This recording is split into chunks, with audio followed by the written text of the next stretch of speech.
is our picnic area. It's a slowly evolving project. A lot's happened here in the last 3 or 4 months or so. The area that you're in is all about the story of the free-range pigs. So of course you've got your lovely pig ark there, which doubles up for classroom space as well in wet weather. So this is the free-range pigs, and obviously just behind the pig ark there are the actual free-range pigs, which again are mainly Gloucester Old Spots, which are all the traditional breeds, are the breeds that we've always bred, and then rears them up, he rotates them around these old army buildings, and some of them will be on the barbecue.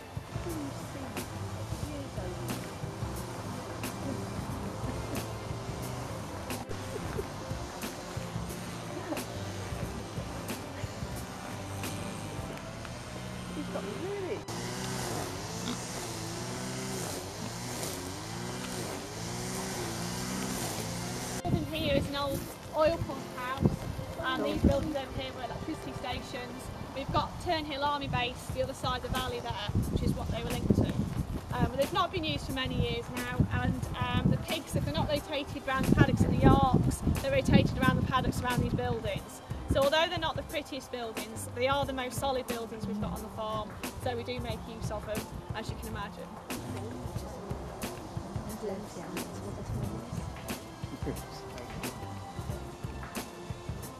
Now this field on the left hand side here is a field that Mullers initially wanted to develop, so this was the field that put the farm at risk in 2005-2006. Mullers had planning permission to build on it, then they suddenly decided they wanted to go on another piece of land. Then our landlord tried to find somebody else to develop on it, and luckily didn't, and we managed to get it deleted from the development plan, so it's now not designated as development land. However, because that piece of land had higher potential than the rest of the farm, because it's nearest to the town, it's near to the road, it's one of the flatter fields, it's still got higher hope value. So when the farm was purchased in 2006, it's a 140 acre farm, of which 128 acres has been purchased by the Fordhall Community Land Initiative, and all you guys are shareholders, and that 12 acre field is still held up by the original landlord. And that was always going to be the case, because he just wouldn't let it go. He sees that as his golden egg, really. So Ben and I still lease that on a rolling 1-year tenancy from him. And the council keeps saying it's never going to go in for development, you know, we want Fordhall to carry on, doing lots of great things, but councils change, policies change, and we don't really know what's going to happen in the future. All we can hope is that they get fed up with wanting to start the development, because no one wants to develop on it and the council don't want it to be built on, and then we can have it. But at the moment it's just there, and we don't really know what the situation is, so it's something we've just got to bear in mind. The biggest insurance though, surely, is the new educational one, because once that's up, public opinion is then on the side of the farm and not on the side of developers. Hopefully, yeah. But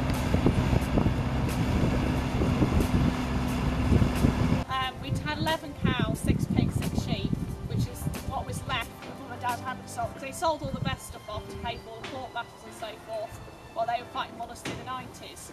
So we had the 11 cows, which were kind of the worst, but then because they were 11 cows here when we took over, we've kind of kept most of them, just for sentimental value, more than anything else, and she was one of them. And she's had twins, which is quite exciting. So there's 3 calves, 2 cows. At the very, very beginning, there was lots of different people, different ages, different backgrounds, that helped get the farm back on its feet again and enabled us to get where we are today, and that still happens today. And all we really did was, from the very beginning, was we opened the farm gate, allowed people to get involved, took lots of people's ideas and advice on board, and it kind of just led us down different ways. That's how the community ownership scheme idea came about, by asking people what they wanted and putting all that together. That's how a lot of the projects that we've got now came about. The clay oven came about because a volunteer came and said, I love building clay ovens, I've just learned how to build one, can I come and help build one here? And now that's happened. And it's all these things just happened by people coming with ideas, or offering a bit of advice, or offering to do something, and it kind of just takes us on to a new path. So on that, never feel afraid to make a comment. Even critical comments are valuable, and it is always a work in progress. We know this still done. She didn't have very much money on a pension, and she'd obviously received our letter. She said, I can't really send you very much because I'm not earning, I'm retired, and I haven't got very much on my pension. However, you say every pound counts, and she sellotaped a pound on the back of a letter, which was beautiful.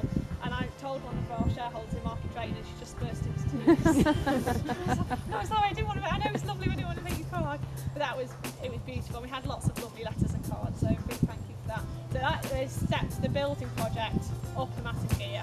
Unfortunately, at the end of the 2 weeks, I had a message from the grant funders saying that they've delayed their decision because of government funding.